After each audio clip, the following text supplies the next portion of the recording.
Good morning, good afternoon, and good evening. My name's Josh Odgers. I'm your host of Online with an Architect, and I'm very happy today to have James Wirth with me. Welcome, James.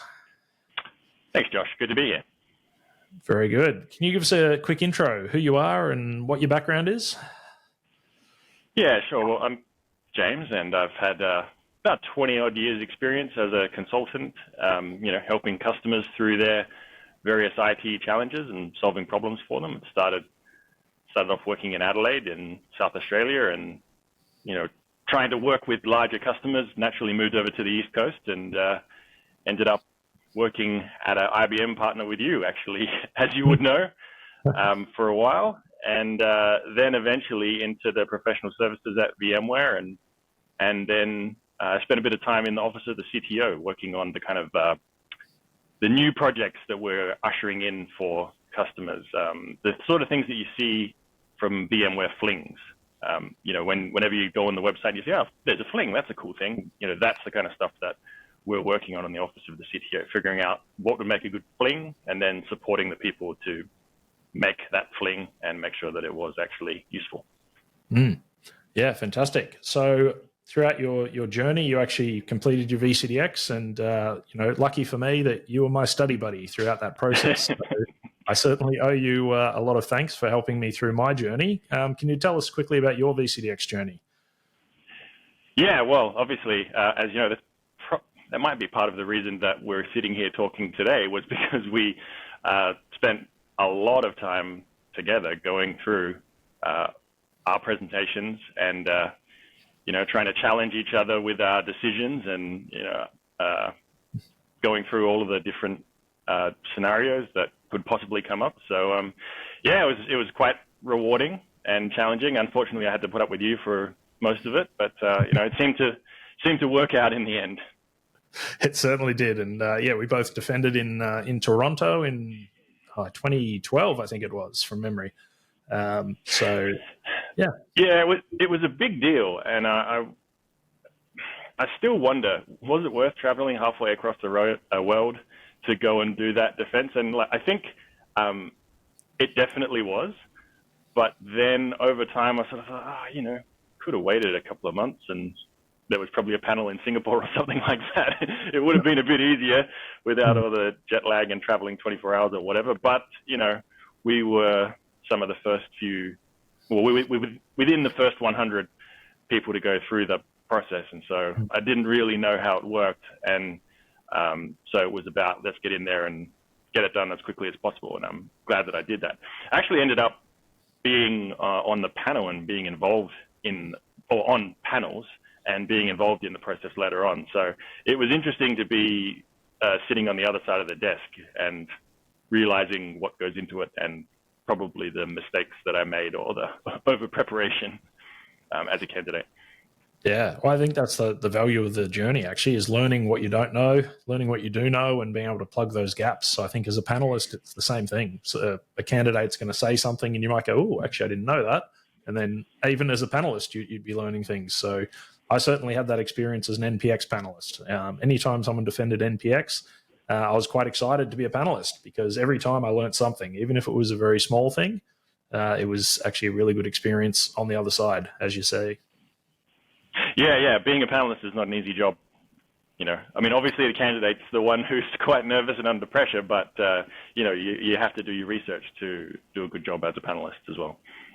Yeah, that's true. Actually, funnily enough, I didn't feel any pressure as a candidate. I was nervous and all those things for sure, but there was no pressure. I was there, pass or fail, I do my job. As an NPX panelist, I felt a lot of pressure because someone has put all their time and effort into preparing and defending. And, it's very important that, like you say, that I'm well researched and I've read their design and I understand it very well so that I can give them every opportunity to have a good panel, a good experience and demonstrate their expertise. So to be honest, I was more nervous before being a panelist than I was as a candidate. So that was quite a weird feeling. Yeah. I think, it's an important job to make sure that the candidates have a good experience. Apart from the cost, there's a lot of time and effort and, time away from something else that they might like to be doing with their family or otherwise. So, definitely you have a a very important responsibility. Yeah, absolutely. So yeah, it was great fun. So thanks again for being my study buddy, and definitely wouldn't have got through the process without you. So thanks again. So talk to me about end to end. What is this company you've joined? Yeah, well, you're probably the better person to answer that than me, but yeah, it's an interesting one.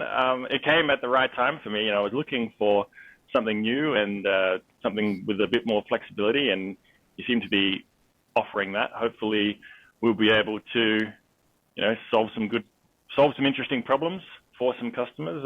I happen to be based in Bangkok at the moment, so we've got that regional capability. So yeah, I'm excited to be here and looking forward to a number of years of important work. Yeah, absolutely. I'm very lucky to have you on the team, and look forward to learning a lot from you, and the broader team benefiting from your experience as well. So let's talk about some of the tech you're interested in at the moment. I know you've been doing some research and some deep thinking about some certain products. What would you like to share with us today? Well, actually, I wanted to talk a little bit about what I was most interested in the past, and why I most enjoyed my job first, and then I'll sort of go into what I was doing today, if that's okay. Yes, please, go on. Yeah, so my journey kind of took me through being a Microsoft expert for a while, then looking at storage. So I was very concerned with resiliency, and then I got into VMware. And so then SRM was obviously a natural fit for someone with a storage background. And I think I spent probably 2 years doing almost nothing but SRM engagements. So that means everything from helping customers choose the right storage, the right storage replication technology, whether that's backed by the underlying storage array, whether that's vSphere replication, choosing the right location to replicate their storage to. That's the design end, all the way to the fun part, which is testing failovers at 2 o'clock in the morning, sitting there with bleary-eyed people that don't want to be there, trying to fail over some VMs to another data set, and hope that they work at the other end. And one of them in particular was an interesting experience. I was in KL, and we were there, obviously, as you do when it's a disaster recovery test, an actual live disaster recovery test. We're doing it at about 12 midnight. We started, and after we'd failed over, it worked successfully. Luckily we were only doing a couple of VMs, not the whole data center. And during that, after we'd failed over, we did some tests, and everything's successful. And then we started seeing some drop packets on the network, and then we had some communication difficulties, and then we couldn't get to the other site anymore. And we're fiddling around for a while, trying to figure out, okay, what's going on? What can we do here? Have we made a mistake? And it turns out they had a WAN failure right in the middle of our disaster recovery test, just after we'd failed over. So we couldn't fail back, because we'd turned up the VMs. They were live, they were running, we tested them, and there was no way to fail back. Very luckily, we knew the VMs were up and they were operational, so we could get to them from the internet, but we just couldn't get them back to their normal site. And it was very lucky that I didn't get the full details of how the WAN failure was resolved, but it was resolved relatively quickly. So we came back the next day and failed it back. It was on a weekend, so it wasn't a big deal. But man, during that was quite a stressful time. And of course, I was in KL, so initially everybody's all happy and, oh yeah, here we are, we've got our packets of chips and we're drinking coffee and Red Bulls and everything, and we're staying awake. And then all of a sudden everyone's stressed out and calling their managers and waking people up and, oh, what's going on, what do we do? And of course then they start speaking in Bahasa as well, because they were a bit stressed, and of course I don't really understand what they're saying apart from the English words that are in Bahasa that relate to IT. So yeah, that was a very, very interesting experience, but it worked out okay in the end. Yeah, fantastic. I certainly know that stress when a failure occurs in the middle of something and you always doubt yourself and you always think, oh, what have I done wrong? And when you ultimately discover it's something completely unrelated to what you're doing, it's a bit of a sigh of relief, because I personally prefer just to assume I've done the wrong thing and until there's evidence otherwise. And I think that's a great example of where you're sitting there in the middle of the night assuming you've done something wrong during a change, and sure enough, it wasn't you at all, and the R scenario actually worked. Yeah, and it is one of the most stressful parts of that is trying to explain to a senior manager person who is also very stressed and has just been woken up and doesn't know what's going on and doesn't have any real technology experience, or doesn't have a great deal of knowledge, and is getting stressed out and angry because something's not going well, and trying to explain to them, okay, this is what it is. And they're like, how do you know it's that? Well, we've done these tests, and then they don't understand the tests that you've done that prove your hypothesis. But eventually, we got to the end of that one. But yeah, that was certainly quite challenging. So after spending a lot of time being the SRM guy, and not just around Singapore, but then within that time frame, I moved to Canada, and so I was working on a bunch of different SRM projects around North America as well. So had experience with basically one product, but all over the world. So that was really interesting and really fulfilling. One other anecdote was a couple of times we've put in disaster recovery solutions, and then you never really hear much. You go, okay, we've ticked that box, but has it ever really helped in a disaster? And there was one in particular that I heard of that we did in Melbourne, and it was for a smaller company, but an important company that ran big events. And what we had heard was that there was a big hailstorm in Melbourne, and it collapsed part of their roof, and that happened to be right on top of where they had their racks. It wasn't a full data center because it was a smaller company. And they were pulling the disks out of their servers, and they were full of water. Like it was an actual disaster. And fortunately, because a couple of months before, they said, well, let's put in a disaster recovery solution to our other office down the road. They were able to recover from that, and they were up within half a day after having their data center completely destroyed by hail and thunderstorms and water and bits of roof falling on top of their servers. So yeah, that's a legitimate disaster. Obviously, you don't. Yeah, obviously you don't hope that people have disasters, but that was kind of cool to hear that the solution that we'd put in basically enabled them to continue business, which, I mean, business continuity, that's where the name comes from, of course. Yeah, absolutely. I remember from our time at that IBM partner back in the early days, there was a customer who had 3 locations. It was almost like a metro campus, and they had 3 storage arrays and 3 vSphere clusters, and they had to decommission one of the server rooms, again, not a data center. And I remember doing the migration of VMs with storage vMotion and normal vMotion from one of those data centers to another, so they could completely get rid of that data center. And all that, of course, was done online. There was dark fiber between the buildings and everything. So that was, in the early 2010s. So, quite an early deployment of effectively a stretched cluster environment. So that was very cool. Yeah, these are the things that give you fulfillment, I think, in your career, when you've actually, you're working closely with a customer and achieved an objective for them, and you're right in front of the customer. Unfortunately for me, I found that I mentioned before that I was working in the office of the CTO and working on the things that kind of became flings and became new features and new technologies. For me, I found, even though it was great working on new and interesting tech, I think I prefer working face-to-face with customers and helping them solve problems. I find that more fulfilling, when you've actually done something like you explained there, where a customer wanted to decommission a data center and you had the architectural experience to help them build what they needed and help employ the technologies to get that done. So that's what I'm looking forward to doing with you in the future.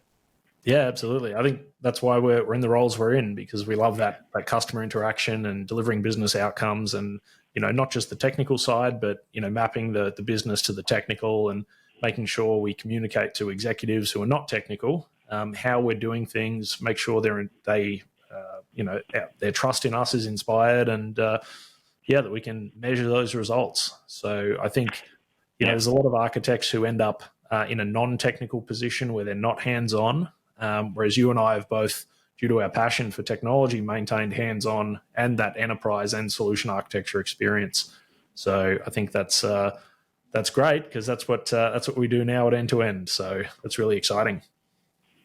Yeah, and that's kind of what's led me to what I've been looking at now, which is new storage technologies like hyperconverged infrastructure. So in particular, I've been doing some reading into the Nutanix solution a little bit. There's this blog by this guy, Odger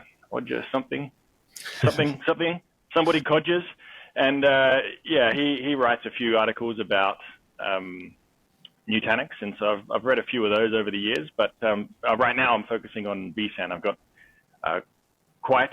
I'm quite interested in being able to use x86 servers, just general purpose servers, to create resilient storage infrastructure. I think that's quite interesting, and so that's where my research has been recently. Yeah, absolutely. I think obviously I joined Nutanix in 2013, I think it was, and I love the HCI space. There's a lot of cool stuff and a lot of good developments over the years from VMware, from Nutanix and others. So talk to us about what you're finding with vSAN at the moment.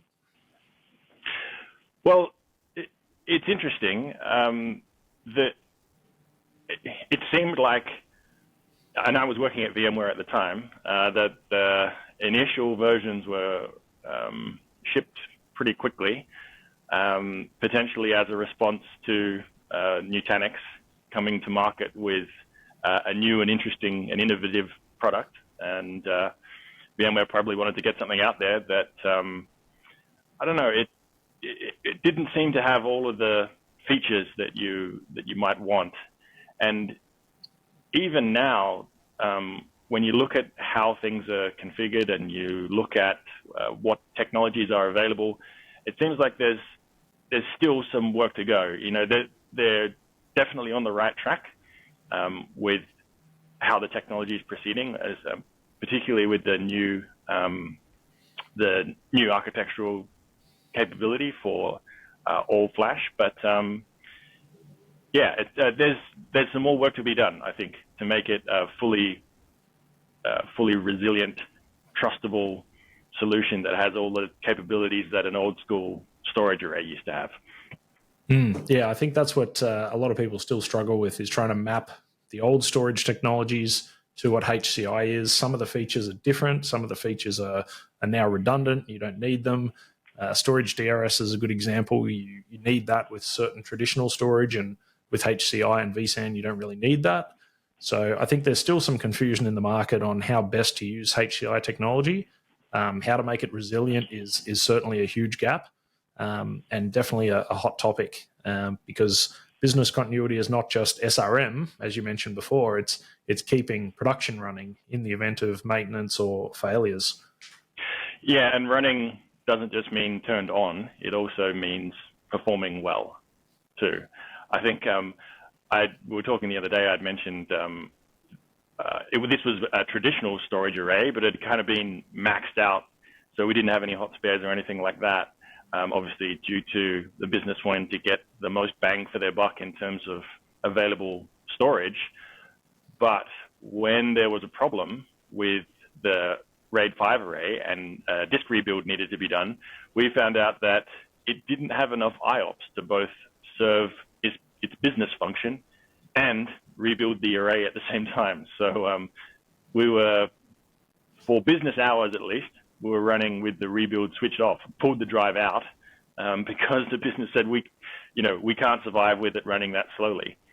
So we were really kind of running in a dangerous scenario there, because the array had been not planned correctly for a rebuild scenario. It was planned correctly for doing business as usual, but when we got into that failure scenario and had to do a rebuild, it could no longer keep up with the demands. So That's certainly something that I'm interested. Sizing works, and it's not just like you say, business as usual. It's what happens during maintenance or a failure or a burst of demand or anything like that, replication, anything like that.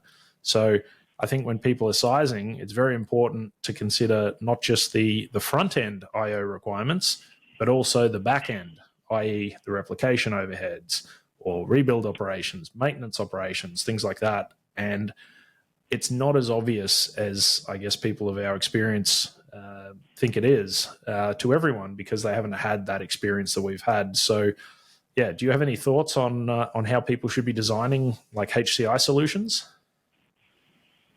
Well, I think you want to take into consideration those things that we talked about. I mean, for example, it's all well and good to have a number of hosts, and so that if one fails, you've still got enough capability to be able to run your services. But if you don't have enough IOPS to rebuild and to reestablish availability once a failure occurs, you haven't really left yourself enough room to serve that purpose. So that's one of the things that I'm quite interested in. It's probably more of an art than a science, I would say, because you have to think of various scenarios and then try and make some estimation of what type of load that could place on remaining hardware if a host fails, for example, or multiple hosts fail. So those are the things that I've been thinking about. Yeah, absolutely. I think one of the things I like to do is put a failure scenario table into a design document. So what happens if a drive fails? What if it's a flash drive versus a HDD? What happens if you have a SAN controller failure? You've only got two controllers. If you have a 3-node HCI cluster, what happens if you lose one node and that hardware can't be replaced for 3 days due to hardware shortages? Or what if there's a network connectivity fail?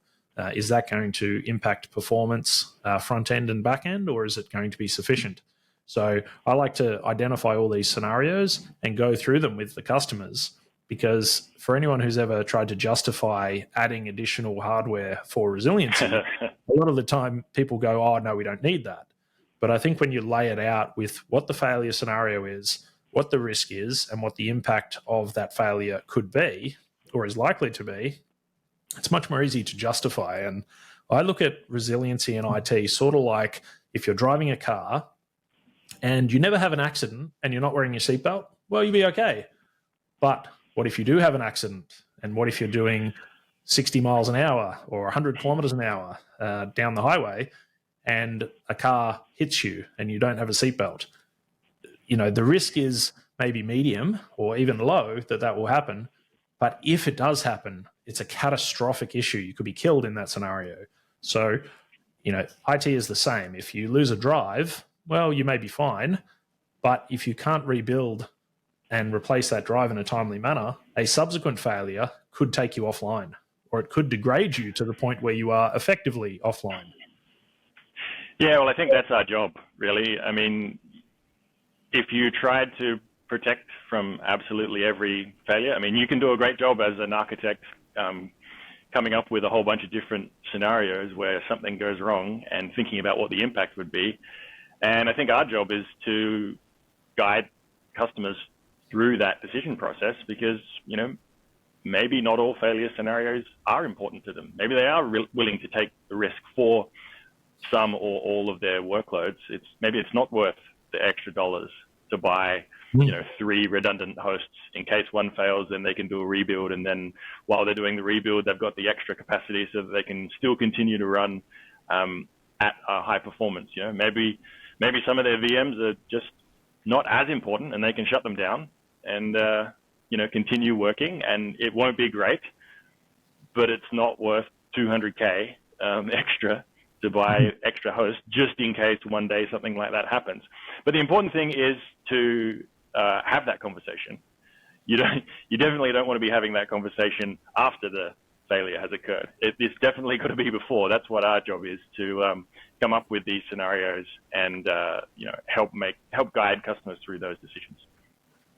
Yeah, absolutely. I think it's critical to inform the customer so they can make an informed decision. And one way I like to do that is like a TCO. Here's the total cost of a solution. And also, here is the cost of your outage. So let's say a customer has a certain amount of revenue per year. If they're offline for a day, not that this is a exact measurement, but you could divide that annual revenue by days in the year, and you could say, well, this is roughly what you might earn in a day. If you're offline for a day, well, that's what you're going to potentially lose, assuming it's an online store and they lost sales or something like that. And then there's the things that are more difficult to measure around like reputational damage and things like that, where a customer may be turned off using your product or service as a result of an outage, and you might suffer an ongoing loss as opposed to a one-time loss. So that's kind of how I like to broach things with customers and let them know, look, here's the cost of adding another layer of resiliency, which makes your chance of those scenarios, negligible. And you mitigated those significantly. So I think then it comes down to, an executive decision as opposed to a technical engineer, because a technical engineer, as we've been in our past, will always have our technical hat on and we'll say, oh, we want everything. We want all the resiliency and we want the most performance. Yeah. But that's very rarely the scenario in the real world, that there's an unlimited budget to do whatever. But as long as people are informed and they understand the risk and the impact, I think, it's ultimately up to the customer what they want to invest in whatever solution they are implementing. Yeah, I think laying it out in that kind of TCO metric that you mentioned is a good way of doing it. It's certainly a lot easier with a financial institution as well, because finance is everything to them. They know exactly what their revenue is per day, probably per minute.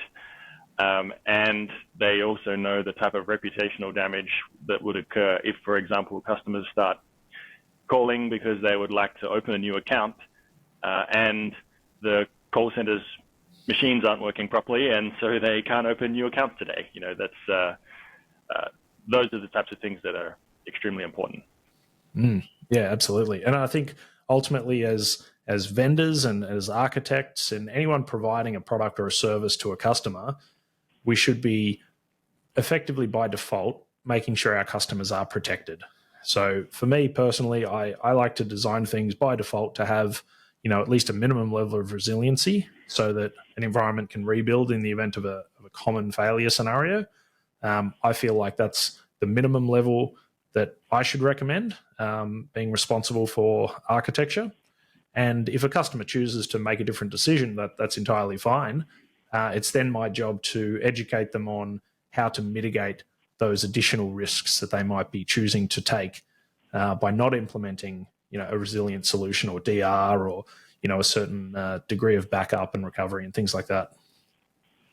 Yeah, it's interesting. I think that's something that I was asking you about recently was with vSAN in particular, it seems as though by default, it's not actually reserving capacity for resiliency in the way that you just described that you would like to do. So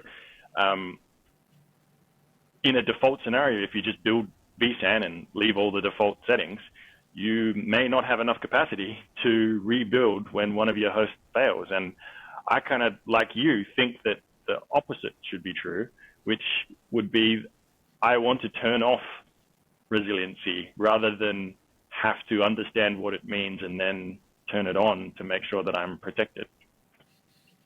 Yeah, that's certainly my opinion. I think protecting people by default, I guess that's why your car will ding at you if you don't wear your seatbelt, and if your door's not closed, you'll get a little warning light on your dashboard, things like this. I feel the same is true for IT. And unfortunately, both the Nutanix and the vSAN offering don't protect customers by default by reserving that capacity.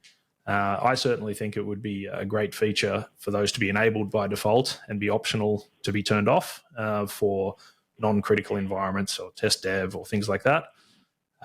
But certainly I think that's why as architects we need to make sure people know that if you don't enable these settings, which is the host rebuild reserve for vSAN and the reserve rebuild capacity on Nutanix, that you may well get in a scenario where you've filled beyond the threshold where you can recover from a failure and then tolerate a subsequent failure. or even tolerate a single failure without a significant impact. So, yeah, that's what I like to advise customers out of the box. And I think sizing tools should factor that in as well by default, so that partners who may not have the experience will by default be protecting customers. Yeah, I guess that's a proper product management decision somewhere to leave that disabled by default. And I imagine the discussion goes something like, well, we want the metric of raw capacity versus usable capacity to look good with our product. And so that's why we have it disabled by default. So it looks like when you buy, X amount of disk capacity, your ratio is quite good compared to the usable amount of capacity that you get once you enable the product. Unfortunately, that's a metric, but it's not the only metric that's important to business continuity. Indeed. In fact, it's probably not very important to business continuity at all. It's probably quite the opposite. Yeah. So it's certainly an interesting one. And I think that if we look at the pros and cons of having that N+1 capacity, or N+2 if you're using failures to tolerate 2, or RF3 in Nutanix talk, there's so many advantages to having that enabled. And the one disadvantage is you're paying a little bit more. You paid for an extra node. I guess you could argue you're using a little bit more power in the data center. You might need a little bit more cooling as a result, a little bit more rack space. Like there are, some other considerations. But I think there's so much value in HCI technology that something like a cluster upgrade, which is non-disruptive, obviously vMotion moves things around, the nodes can be upgraded, and everything continues functioning. If you can't perform that function because you've overfilled your data store, I would think it's an enormous loss in value of that solution. Not only in failure scenarios, but operationally, your staff are going to have to manage a very difficult scenario where they can't potentially patch the environment for security vulnerabilities. They can't potentially upgrade to get new features to improve performance or anything else. So maybe you can't run backups, or maybe you have to turn virus scanning off or something like that. There's a lot of things that can be impacted if you don't have the right amount of performance. Absolutely. So I think the implications of not having N+1, whether it's compute or whether it's the storage layer or both, I think are quite significant. And coming back to that point you rightly made, is protecting by default is definitely the way I would prefer things to be done. And if people want to turn that off, they need to understand, they need to mitigate those risks, both operationally and performance. And, if your environment has suffered a failure and you can't get replacement hardware in a timely manner for whatever reason, supply chain problem, data center access, resources like us to come and, perform the required work, you are in a degraded, at-risk state indefinitely until that task is completed. So your chance of impact in terms of performance is almost guaranteed. You're almost guaranteed to have performance problems. Your chance of a subsequent failure causing you an outage becomes much higher, if not guaranteed. A subsequent failure where you only have N+1, you're pretty much definitely going to have an outage. So I think the time to recover from that and the impact on the business is enormous compared to the cost of say, one node in the example of HCI. Yeah, absolutely. So, yeah, quite an interesting topic, resiliency. I think we could talk all day, actually, about resiliency. I think so. And then we could have a defense panel and architectural decisions and justify them to each other and argue both sides as well. Yeah, we could. What is the argument the other way? It saves you some money on your CapEx, I guess. That would be one. A little bit of power, cooling, and rack space. And what about the environment? Yeah, we don't want to be, in the case of Australia, burning extra coal to create the electricity to run that extra host if we don't need it. Yeah, that's true. So there are some implications there as well. So, no, very cool topic. So what are you excited to do now moving forward with end to end, what are you most excited to progress your career into? Well, there's a couple of areas. I mean, obviously, as I've mentioned, I get the most fulfillment from working closely with customers to solve their business problems. I mean, that's the number one thing that I like to do. So working closely with a customer to implement something like vSAN that maybe gives them a cost advantage or gives them an extra resiliency advantage over a previous solution, or provides them a capability that they need for their business. And then, going through the whole process from designing, delivering, implementing, and then helping them operate that solution. That's the near-term goal. In the longer term, I'm interested in actually operating a data center. And so whether that means providing a managed vSAN service or HCI service for customers, or even a pay-as-you-go type VM, just a virtual machine service for customers. I think that would be really interesting. And really that's the way most infrastructure is going. Most customers want to move to the cloud. They don't want to be operating their own data centers. So certainly interested in looking at that in the future. Wow, you might have touched on and pre-announced one of our future offerings. So there you go. For listeners, you may have a hint on what we're working on behind the scenes. So, on the same topic, the multi-cloud solutions from VMware. What are your thoughts on the hyperscaler and hypervisor model? Well, I think, like I mentioned, a lot of customers don't want to be managing data centers anymore. And I think that there's a number of reasons for that. One of them that I think about is flexibility in commercial real estate, because a lot of commercial real estate isn't built to be a data center. So you have to make modifications, you've got to run power, you've got to take care of cooling, all of that sort of stuff. And I think that if you separate your office space from your computing space, you've then greatly simplified your whole operation. So let's say you're coming to the end of your commercial lease and you're trying to negotiate terms on a new building. One of the things that makes you quite sticky at your current commercial location is your data center, because it can't go down. It can't ever stop until you've got your new location where you can move all of your infrastructure and make sure your websites are running and your people can work and save all your Word documents and everything else you're doing. So I think if you decouple your office space from your data center, then you're going to be in a much more flexible position to negotiate commercial leases and to move to different office spaces, resize, maybe implement a greater work from home policy than you potentially had in the past.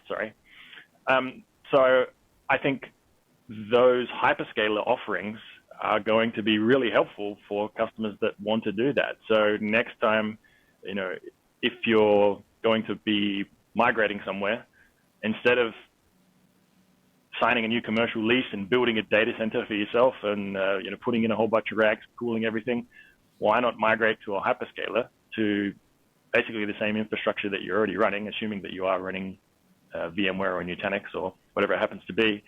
And then you've increased your flexibility as well when it comes to where your office location is, because now you don't have to worry about your data center. Somebody else is worrying about that now. And there's also potentially economies of scale there, where some real estate that's designed specifically to be a data center is likely going to be put in a location that's good to be a data center, rather than, put in the corner of an office or a floor of an office building, which is actually more suited for people to live, not servers. So you're likely going to get some cost benefits there as well, even if it's not immediately apparent. Yeah, absolutely. I think you touched on a bunch of really good things there. So, one of them that I think a lot of architects will neglect in their architecture is they will neglect the enterprise architecture side, or the more commercial business side of architecture, and they'll focus purely on the technical. So you just covered off probably 50% of what you talked about there, at least, was non-technical considerations. They were more commercial considerations, giving customers flexibility on where they're going to move their office. By choosing a technical solution, which is not constrained to their premises. So I think that's a great example for all our listeners. When you get someone like James as a VCDX, this is what they will consider in addition to just the resiliency of a technical solution or a HCI vendor, is just simple things like the location. You will avoid scenarios where a simple leak in the roof will cause you a flooded data center, to your example, actually much earlier in this podcast. So I think, yeah, that's an area which is often neglected in IT, and something James has just hit the nail on the head. So, yeah, thanks for that point, James. You bet. Yeah, so I think that's, again, coming back to end-to-end, that's what we're trying to deliver to customers, is making sure that we're not just providing great technical outcomes, but we're providing business outcomes and linking the two together so it's measurable at a C level or even a board level, making sure they understand the value in IT. Certainly. And obviously that's good for customers, but it's also good for us as people, because that's the most fulfillment that you get out of doing your work. At least that's how it is for me anyway, knowing that you've achieved a successful outcome. Sure, it's cool to play with technology, but that's only part of the story. You need that technology to perform an outcome for it to be worthwhile. Yeah, exactly right. So it's got to be measurable. So understanding what the success criteria is, both from a business and technical level, having something which is measurable and you can sign off, both at a business level and a technical level. And something I think is often neglected is what we refer to as operational verification, which is basically a fancy name for a test plan. But you might have, say, a VCDX, like one of us, might design the environment. We might hand that off to another partner or another member of the team to implement. But then coming back, we're going to perform that operational verification against that checklist done by the architect so that we know it's implemented correctly. And then day 2 operations or day 365, that same test plan, which is a growing living document, can be reused in 12 months' time or 2 years' time after changes, upgrades, maintenance, whatever, to make sure that the environment is still at that minimally viable level that we've designed to originally. And I think that's an area where, most VCDX, or pretty much every VCDX I've ever talked to, identifies as a gap. It's just not done very often. Even, VMware PSO, there's some amazing architects at VMware over the years, including yourself, who were put in a position where they've got a fixed amount of time to do something, and you do the best you can within that constrained period. But that also means that customers may be not getting the full benefit of someone like your experience, because it's constrained to a fixed price engagement, and it's really kind of focused on the initial implementation as opposed to the entire life cycle of that solution. So I think that's where we really want to focus, is helping customers end to end. Of course, as a customer is the company name, but that's what we want to do, is we want to provide something from the first meeting with the customer talking about a concept to the end of the life of that solution, and then obviously to replace that over time. So I think that's the most satisfying thing for me, is coming back after 3 or 5 years and the environment is still largely working as it was designed to, and it might have scaled or it might have added a few things over the years, but ultimately it's actually delivered over a long period of time the goals we set out to, and seeing how those decisions we made years ago have actually eventuated. Yeah, certainly. I would agree. Very good. Well, we have to wrap up for today. So this is going to be part 1 of the podcast with James and I.